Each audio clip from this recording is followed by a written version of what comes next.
everyone, welcome back to my channel. I am super excited to have you guys here today. I thought that I would talk about what steps that I've taken so far to open up my own online clothing boutique. I am super excited that I started this journey, and I know especially for a lot of women, we kind of dream about having our own business, being an entrepreneur, getting out of the 9 to 5, corporate America. I have been in corporate America for about 4 years now, and I just don't really think that that's for me necessarily. And I've always had this like pull to, have my own business, work my own hours, just things like that. And I do know like having your own business, you might end up working a little bit more than what you would just going to a 9 to 5. But for me, that is something that I'm willing to trade off to be able to have an online boutique where I can run it from my own home, spend more time with my dog and my cat, and just have, my own schedule and no one's telling me what to do, have a lot of freedom, creativity, and just things like that. So if you are wanting to start your own online clothing boutique, or honestly just any business yourself, these tips will work for any industry, any kind of business. It's really just the foundation of getting started. So let's kind of walk through what you should do first for any kind of business. So the very first step that you should do is obviously figure out what industry you want to be in, what you want to sell. For clothing in particular, there's so many kinds of clothing, different niches, things like that. So you should really kind of sit down, figure out what you like to wear, figure out who your customer is, who you're going to be selling to, their ages, their market, their income yearly. I really try to figure out like, why would this customer buy my clothes in particular? Are they going to an event? Are they going on vacation? Are they going to wear my clothes to a baby shower? Are they wearing my clothes to just lounge around in their house or run errands? Or like, why are they buying my clothes? What are they wearing my clothes for? So really focusing on that niche and then kind of sourcing from there based on who your particular customer is going to be a lot easier than trying to just buy whatever clothes you like and then trying to sell those, because it could be a million different things. We all have different styles, we all have different, I know like people like to throw around the word aesthetic, but for me, I have different types of aesthetics. Like I like to wear black clothing, but I also like to wear neutrals. So if you're just kind of like all over the place, people aren't really gonna remember you for anything. They're just gonna be like, oh, what are you even selling? You're just like Shein. You have everything, and low-key it's overwhelming, and I have absolutely no idea what I'm looking for on your website or what you're selling. So very first thing that you need to do is figure out your particular niche, your particular audience, and then go from there with everything else. So the next thing that you're going to do whenever you finally figure out your niche and everything is to obviously come up with a business name and branding for this.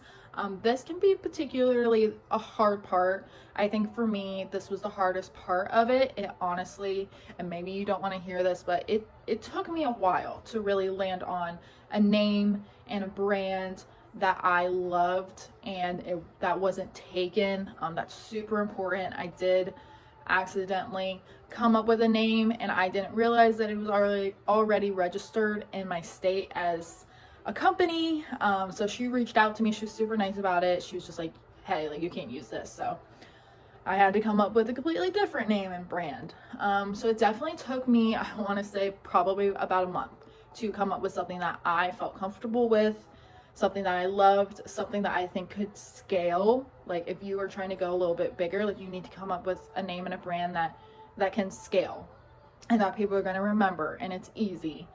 It's not too like, just definitely take the time, go on Pinterest, get a mood board, figure out your aesthetic, go look at other businesses in your area, go look on Instagram at other boutique businesses or businesses in your industry.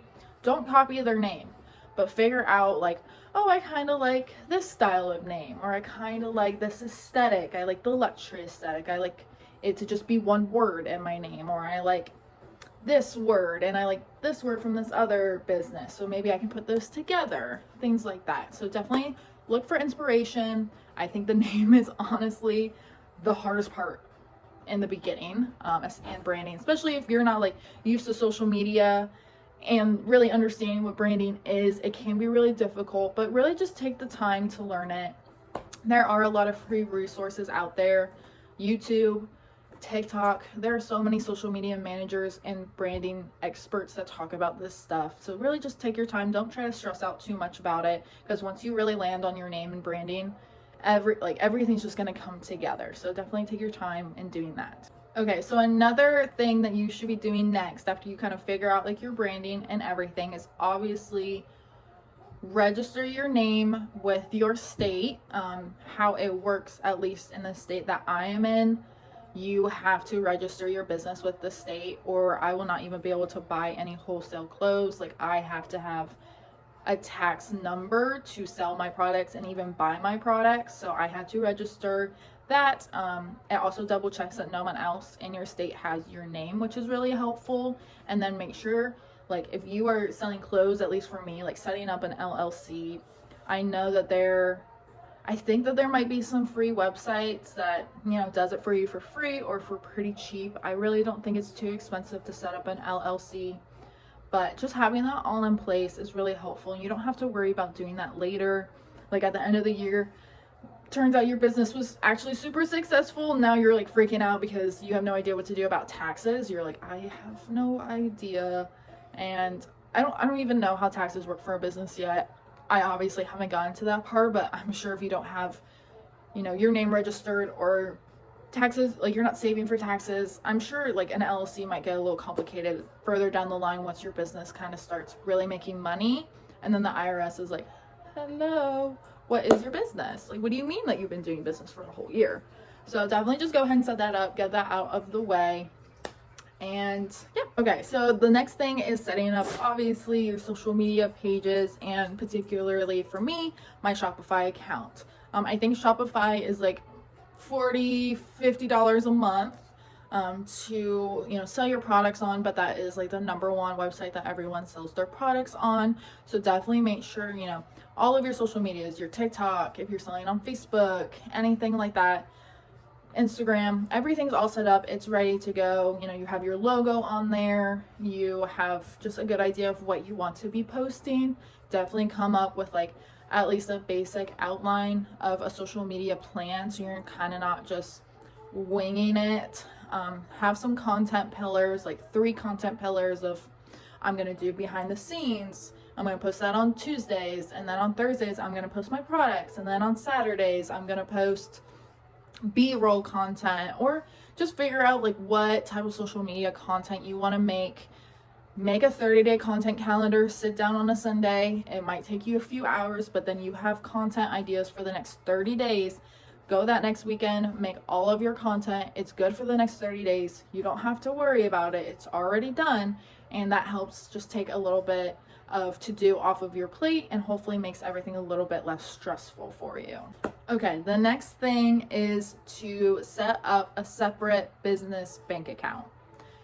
I have heard that sometimes these can cost money.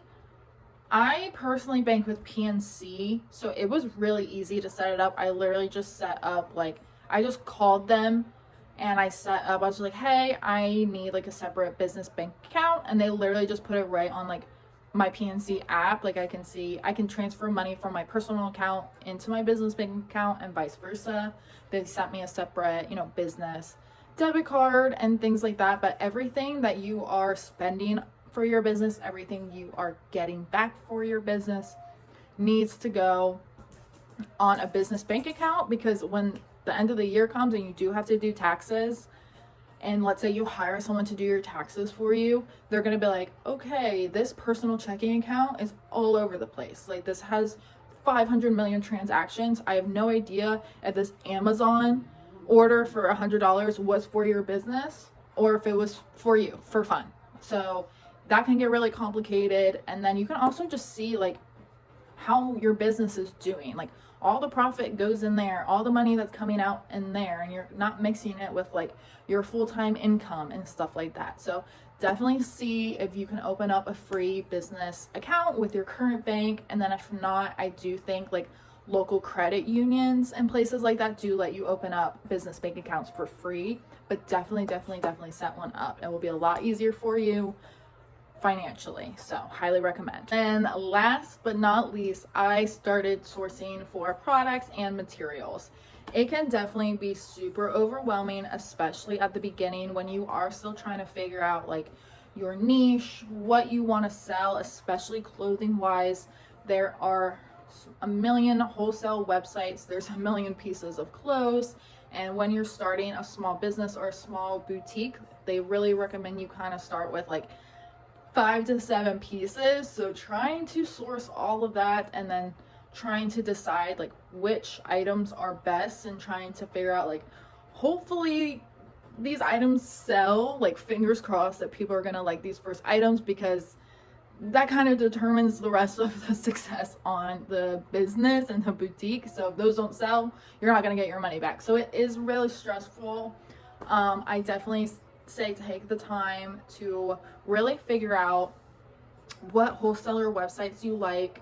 I know a lot of websites, they don't even let you browse or make an account without like a tax ID. So definitely set that up, and then you're able to go look at different websites, figure out, you know, there you can like favorite different clothes. Like you don't have to buy anything right away, but you can kind of look at like 3 to 5 different wholesale websites, figure out what clothes they're selling, figure out what your favorites are on those websites, and kind of just look through them. And then honestly just pick your favorite. It is the beginning of a small business. It's going to be a little bit of a gamble.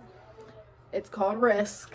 So you do just kind of have to pick something and do your absolute best to market that product and sell that product to people. So definitely take a little bit of time. I say don't just buy the very first thing that you see that you like, because then you're going to end up spending money, and then you're going to see something else that you like and you're not going to have money to buy that. So definitely just take maybe like a week or two and just really browse products and figure out, you know, like I said, that niche of what you want to sell, and then buy those products from there. But that is basically everything that I have done so far to set up my clothing boutique. I haven't bought any inventory yet. I'm still in that stage of kind of looking through a lot of wholesalers and trying to figure out what exactly my niche is. I don't want to make any rash decisions, and I definitely want to feel very confident in the types of clothes that I'm buying and going to be selling to people. So I will definitely keep you guys updated on what types of clothes I buy and what the next steps are that I'm going to be taking in my small business journey. I'm very excited to bring you guys along on this.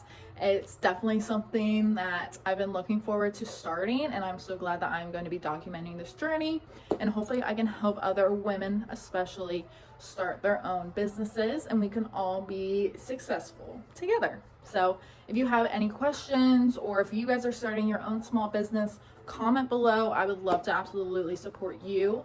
And yeah, that's about it. Hopefully you guys have a great rest of your day, and I will see you in my next video.